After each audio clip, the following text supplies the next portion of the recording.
I'm booked at a hotel in the Catskills. At 10 o'clock, all the girls go into the dressing room. Excuse me. Can I quit this podcast?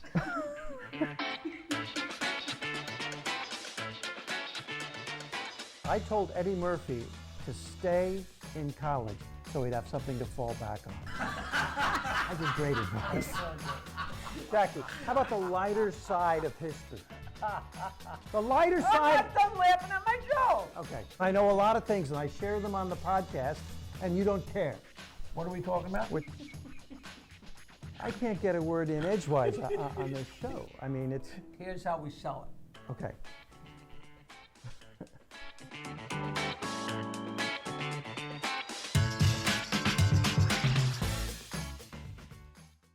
I don't know. I just know it's really dirty.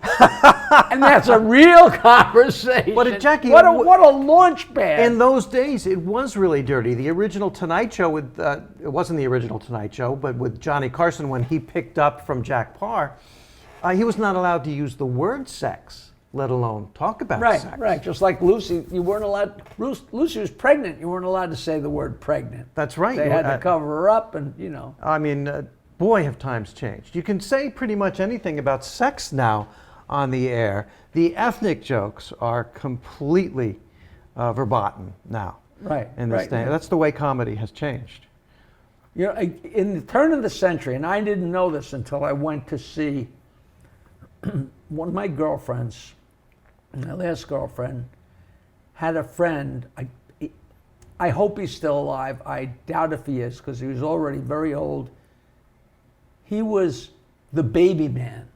He was the guy that they called when they needed a baby in the next room crying or screaming. That was his forte, which is so odd.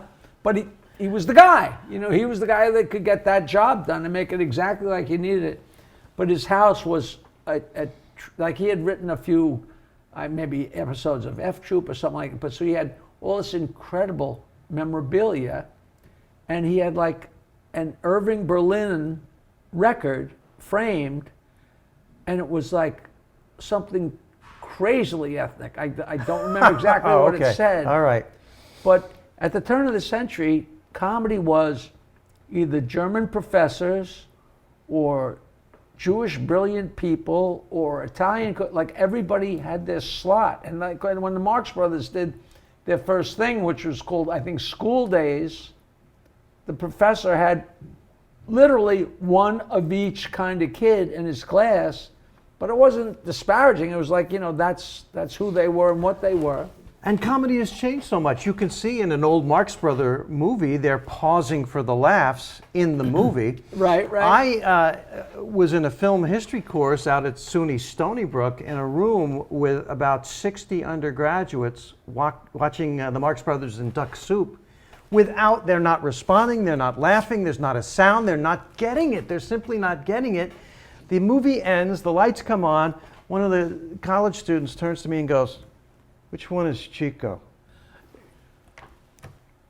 You know. And you just shake your head. But sometimes, I'll tell you this, sometimes I watch a Marx Brothers movie and I'm kind of mystified, and I can watch the same movie the next day and it'll get me. But even then, you know, Chico is brilliant. But he's got a little hat on, and he's an Italian.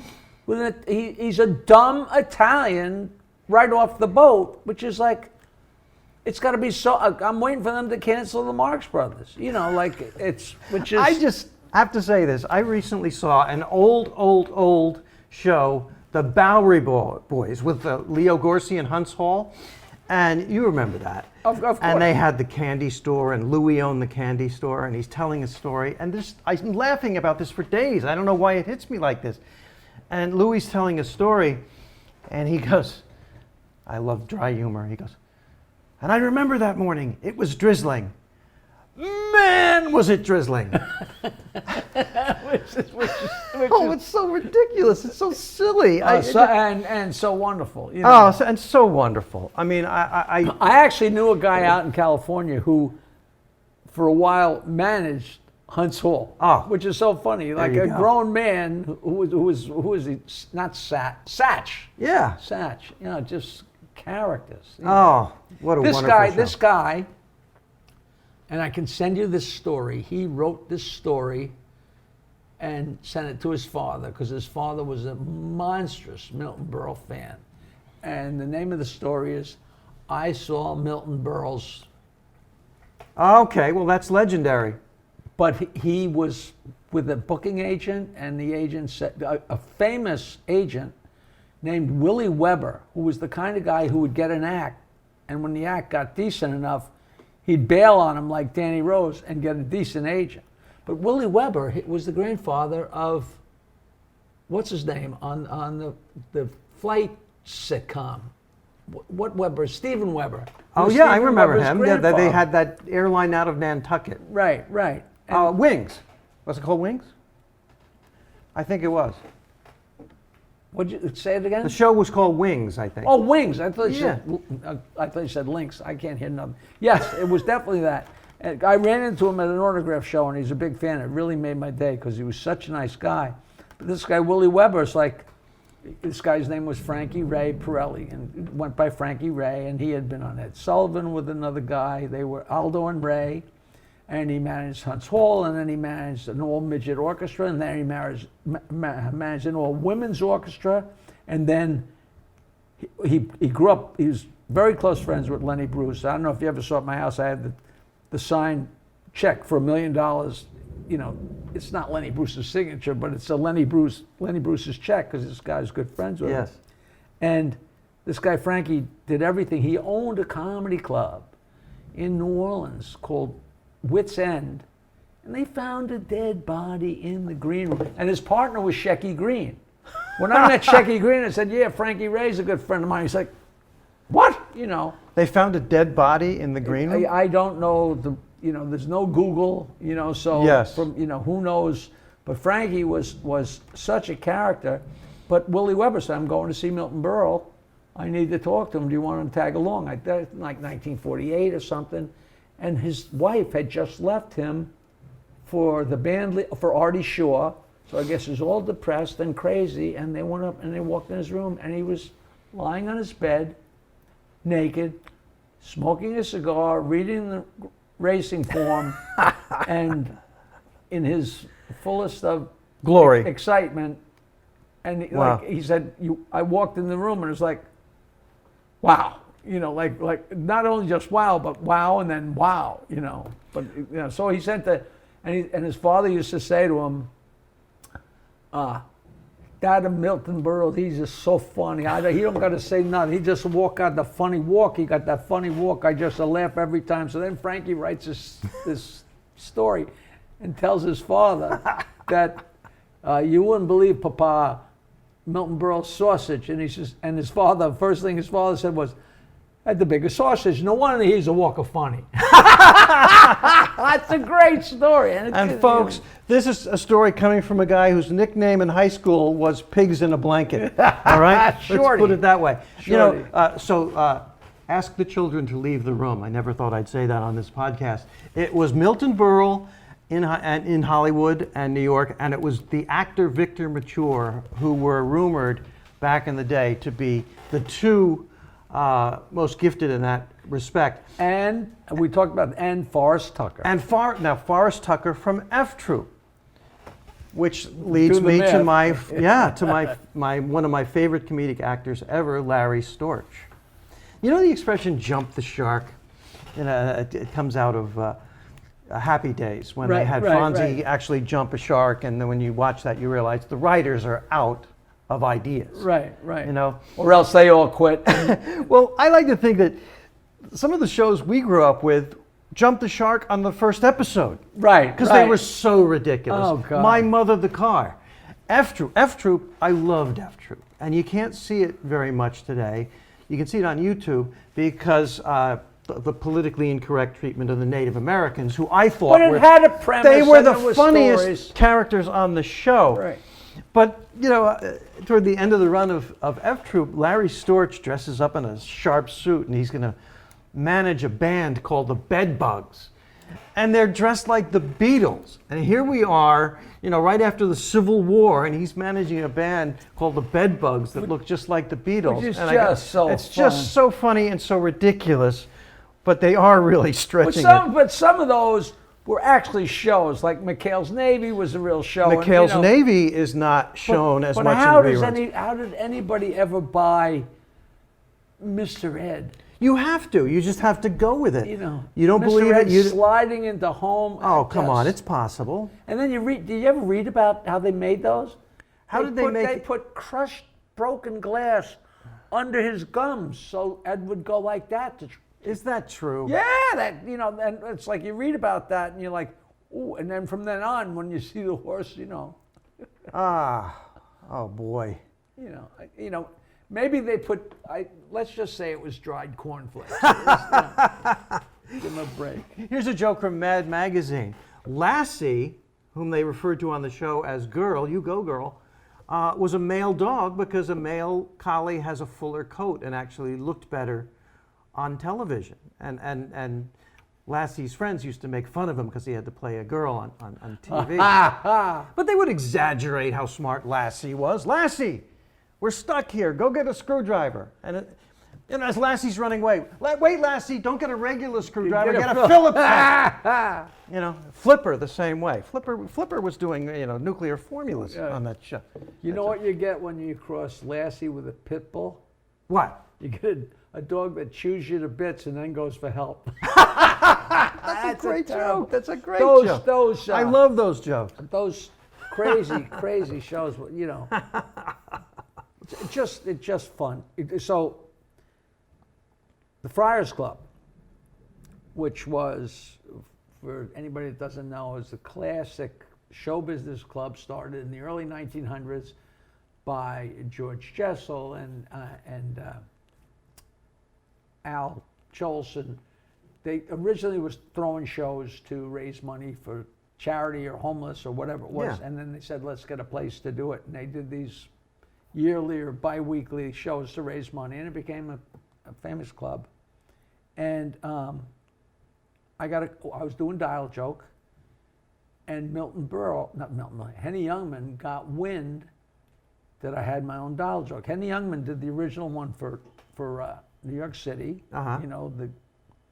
Whatever the thing was, it was actual Dial a Joke. And then at some point, I got asked to do Dial a Joke Blue, which from 12 to 6 late at night, it was a hair naughtier, but not really.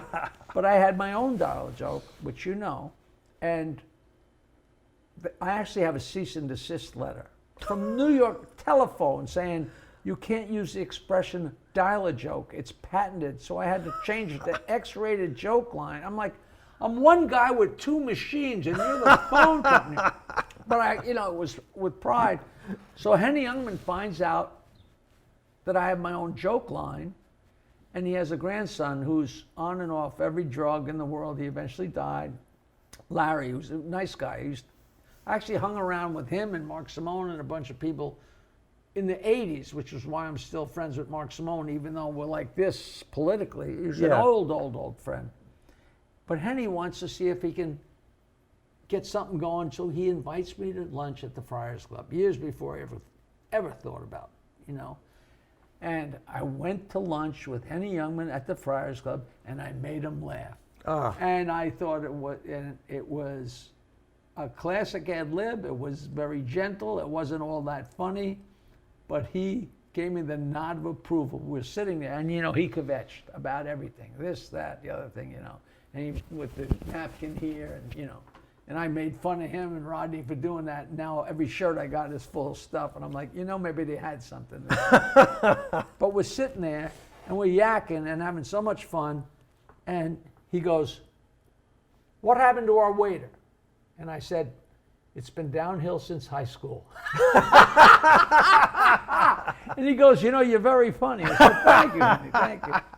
But what a classic line. Oh, right? That is a classic line. It was great. And then funny people stay funny people. And I hope I haven't told you this already, but Soupy Sales was in very bad shape. he was old. He had a stroke or two, and then he was standing on like a riser, a platform, in the dining room of the Friars Club. That's where sometimes they had smaller shows there. And everybody's eating dinner and they're hanging out. And there's a couple of people, and Soupy is standing there. And he didn't realize that there was like a foot of space. There was a curtain behind the stage, but the wall was a foot behind that. And I guess he must have stepped back or leaned back, and he went ass over head off the stage. And he really got hurt and broke his hip, and so he's a mess. So I'm walking into the Friars Club dining room, which is a small doorway. I'm walking in, and I got to know Soupy. He followed us on NBC, but Sure. I ran into him here and there doing joke shows. We had a small relationship. And he's coming out of the dining room, and he's walking with a walker. And I mean, he's had 2 strokes, and he's a mess. And he's 1,000 years old, and he's walking so slow with the walker. And just as I'm passing him, coming out the doorway, and he looks up and he says, "Jack, I went to the bank this morning, and I asked the guy to check my balance, and he pushed me." I said, "You old geezer, man." Nobody else could say that line. Oh my. He probably said the same thing to 400 people that day. Yeah. Just brilliant. That's. Oh, and he should have said, "And they just threw me off the dart team." I love it. I love it. I got to tell you this one. One of my biggest hurtful moments in comedy. The comic strip. And it's in Manhattan, and famous people would occasionally come in. And do you know who came in at the height of her beauty? She's still beautiful, by the way. She came in and sat center in the room, and you could see her from the stage. Olivia Newton-John, the love of my life. And I'm on the list, and there's pretty and gentle and so slight. nice. And there's 3 comics on before me, doing 20 minutes each, and then me. And all the comics are Olivia Newton-John isn't there, can you believe it?